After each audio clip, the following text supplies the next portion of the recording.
Hello and welcome to After 10. I'm Sean Lim. What exactly creates a worldwide cultural powerhouse? From the rise of Korean pop, music, food, and even, yes, the YouTube phenomenon of Psy, how key has culture become to Korea's diplomacy?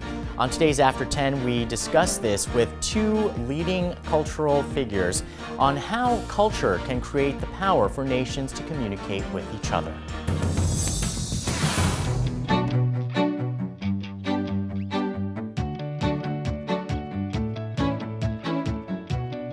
On today's After 10, we talk with two leading experts about how culture can create the power for nations to communicate with each other.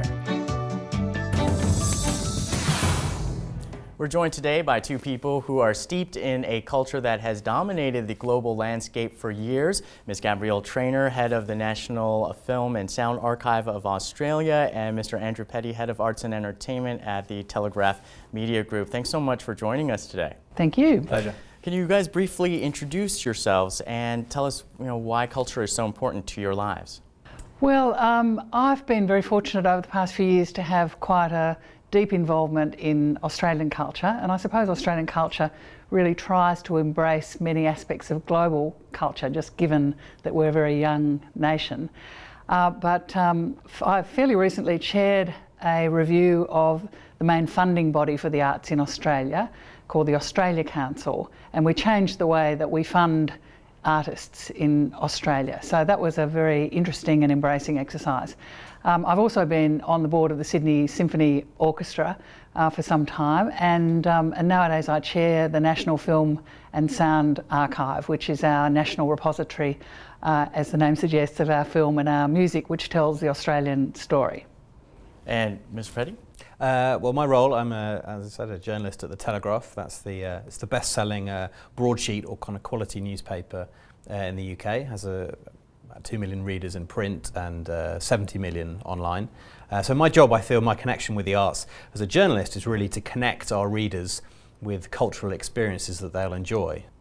Well, Ms. Traynor, you've been a journalist, you've been a lawyer, you've served on many, many boards, so you've had a wide range of experiences throughout life. What about arts and culture has drawn you to the point that you're in your life right now? Australia is very rich in its Indigenous culture. In fact, Australian Aboriginals have the oldest culture in the world. They've been practicing their traditions for 50,000 years, almost interrupted until settlement, European settlement about 250 odd years ago, a bit less than that. Because Australia is an island, our Indigenous people lived in this glorious isolation. So their traditions and their visual arts and their dance and their music and their stories have persisted over all these generations, and that's unlike any other culture in the world. So we're very proud of that, and we now have a big job to do as a nation in reconciling ourselves, the more recent settlers, to the Indigenous people to whom the land belongs. We share it very happily now, but we have a lot of work to do to create equal opportunity for Indigenous people in health and education and employment. But we're very proud of their artistic practice. So, Mr. Petty, what kind of cultural trends are really trending right now at the Telegraph? Actually, a thing that's been big recently, and there's a big performance that I'm going to next month, is what we call immersive theatre. It's a theatrical production that you join as an audience member, but it's completely fluid. You would turn up, you're given a mask and a bit of a costume, so you're anonymous, and the performance they take place in enormous spaces, like a huge disused factory, or this was in an old school. It had 40 different rooms. And then the actors will be performing various scenes, but kind of improvising, using member of the audience to kind of play off and interact with. And all of these things will be happening in different rooms. It's completely fluid, and your job is you just explore, really. And so the performance takes place in 3 or 4 hours. It's secret, you're sworn to secrecy, so you can't, even the reviewers, it's kind of amazing, but we can't tell people what to expect. And each person, each time you come, you would have a completely different experience. And we were pulled into a private room, and then there was a puppet play with a shadow play on the walls and a fiddler and a musician, and they play this kind of haunting music and told a story, one of his short stories, but enacted as a puppet play with shadow projection. That bit of the performance only happened for us, so none of the other 300 people there might have experienced that. So it's kind of thinking of theatre as independent, interactive, and you can go multiple times and have a completely different experience. It definitely seems like audiences really want to interact, like the way that they want to do online or with media companies. They don't want to be talked to, they want to be part of the whole interaction. But I mean, has Korean culture been a forum for interaction over in Australia or the UK? I think Korean film has certainly been on the agenda in Australia. But I think in terms of the interaction that we're just talking about, it's still fairly limited, unfortunately, though I think there's great potential for Australia and Korea to collaborate more, particularly in film, I guess. I know the two nations have been negotiating a fair trade agreement over some years, and once that's concluded, I think a co-production treaty is on the agenda between the two nations, so we can both exploit, I think, the great talents that we have in film. Australia's got a good reputation with some of its actors, of course, and some of its directors. Of course, Korea's got some marvellously internationally recognised directors now, and I think while we're not either country of the sort of Hollywood system, we're both familiar with the system and we both bring different strengths. So I think there could be some terrific collaborations for two countries that are really bound together with great many common interests, economically, strategically, politically, and culturally. I agree. I think there's already, there are things culturally that Korea is world famous for, film being a good example, music, K-pop, and that was an interesting example as a journalist in the UK. That when Psy had his world #1 and was a sensation, there was, as there always are with global sensations, that was covered in the press and people were excited, but. It was also, we then wrote an article following that up, kind of explaining the world of K-pop. And our readers were curious. Wow, it's kind of come at us from nothing. We don't know the culture, the musical tradition he's being a part of or reacting against. And they were fascinated by the phenomenon of K-pop as much as by Psy and his Gangnam Style to start with. So that was interesting. I think that's the next point of Korea where... What do readers want to know more? I mean, they probably know some of the K-pop stars, they know maybe some of the standout movies, and then they know some of the famous Korean companies perhaps, and then maybe even the recent modern history of Korea's rise from the Korean War. But beyond that, is there something else that your readers want to know? Yeah, well, I think it's what they want to know about is what's the society, what's the nation, the community that creates all those things. They want to kind of join the dots between those. So I think at the start, I'm sure it was the same with British culture, particularly when it exploded in the pop culture in the 1960s. It starts off with a few big names, the Beatles or the Rolling Stones or the fashion directors and designers of that period. That catches people's attention. But then they have this deeper interest of, what was what was interesting about that society that created these different things? And for example, if you have quite a traditional idea of Korea, and say you've been thinking of its design, its technology, it's very well organized, excellent profitable companies, and it's an analysis and attention to detail. And then you see K-pop, which is kind of mad, crazy, young, vibrant, dynamic, kind of more irreverent art form. Those two things are slightly surprising. So that's, I think, what people are curious about. How do all these things fit together into one country?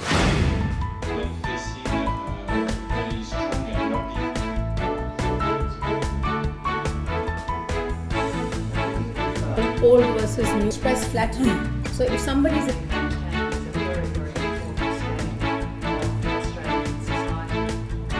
helped English democracy flourish.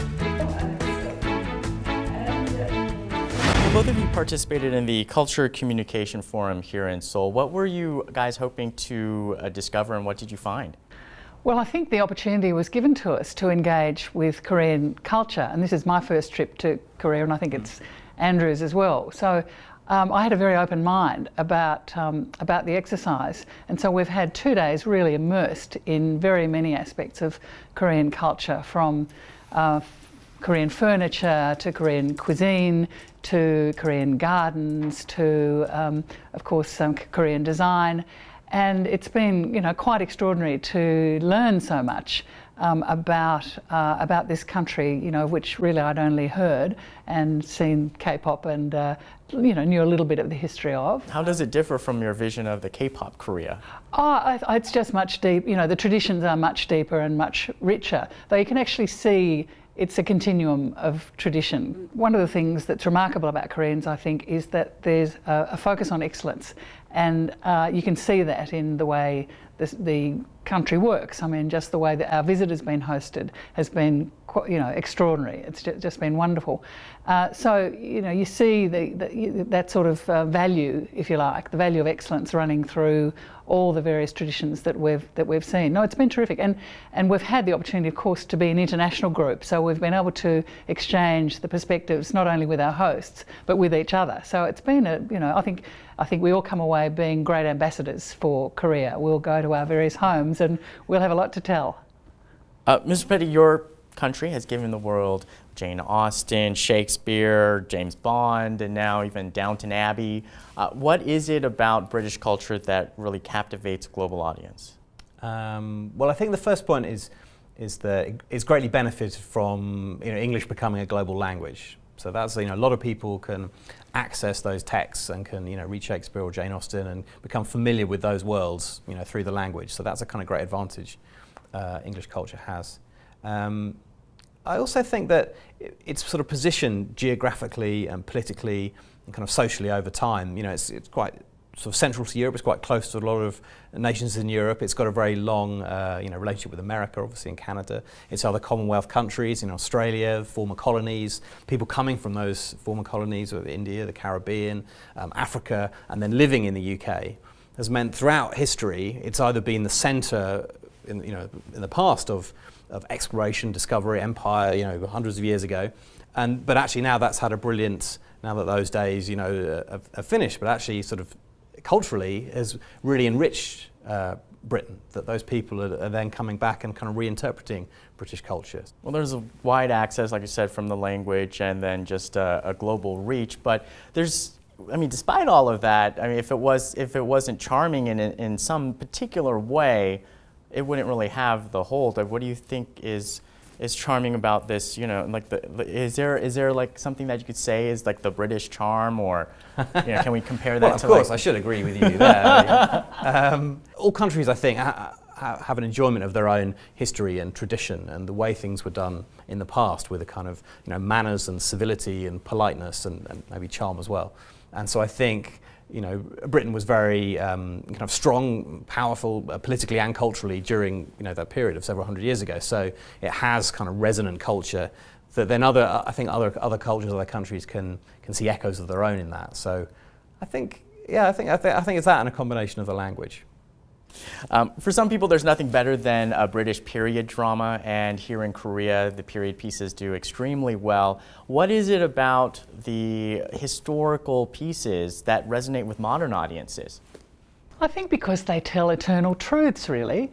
And I think that's the hallmark of good literature or good theatre. It touches everybody in the same way because it really goes to the very crux of who we are as human beings. I think that's a good point you made at the start, saying that actually, it's very hard in contemporary times, in the modern period, to decide, who knows what are the kind of, the dramas, the plays, the books that are written in the last 10 years that will still be popular and interesting to audiences in 200 years' time. You just can't. You don't have the perspective, and actually, the perspective of time tends to mean that the things that remain and that we do again and again, whether it's Jane Austen or Shakespeare, are the kind of very, very best. And that's as true of French culture or Russian culture. It's the great French novels and the Russian novels that are still being read in translation around the world. 200 years later, we recently had the Bolshoi Ballet come to London and perform at the Royal Opera House, and we were lucky enough we live streamed some of their classes and some of their rehearsals on the Telegraph website. And it was fantastic. You just felt there's this sort of very old art form, very associated with Russia, and coming here and performing a ballet of 100 years old, and yet here we were using the internet and very modern technology to then pipe it all around the world, where people could still engage and be talking on social media about it. So that was a great example of the best of the culture of the past, surviving and still being relevant today. Well, countries, including Korea, have taken many initiatives to draw upon their past culture and history to create modern cultural products. But what are some of the responsibilities that the contemporary culture makers need to embrace when they're going back to their nation's treasure trove of stories and traditions? I think authenticity is really important, and understanding what's unique about your culture. It's very easy for the world, globalised as it is, to become homogenous. Globalisation offers many opportunities to engage and collaborate, but it also can introduce a sameness. So I think identifying what is rare and what is unique and what is really authentic, so you can carry those forward and adapt and evolve them to become new cultural products and offerings, I suppose, if you want to use that sort of language. And never forgetting what the creative spirit is really about. So let's talk about how culture can serve as a bridge between countries. We've seen for many decades British cultural products have an effect perhaps on economic issues, political issues, diplomatic affairs. Where do you see this link between the arts and what other people think of as the real world? I think it's a very easy way to introduce yourself to foreign cultures, through foreign countries, through culture. A great way to understand Korea would be to watch Korean film, to read translations of Korean authors, to listen to the music, to see the visual art. You will have, that's a very kind of brilliant shortcut to having a sense, at least, an initial sense of what it might be like to be a Korean, to be part of that tradition. So I think Britain has really benefited from, rather going around the world as, in kind of a political way in terms of delegations and information and here's who we are and setting it out in a kind of formal way. I think if you, watch some great British drama and you've seen a Shakespeare play and you've enjoyed some of the comedy and you've watched James Bond and Downton Abbey and you kind of put all that together, you've got this kind of framework for the context, and then when you meet the people, you kind of place them within that. So I think a lot of culture does a great job of both, as Gabriel mentioned earlier, of explaining how we are kind of often the same, connected as human beings, but also highlighting the individual differences of different cultures.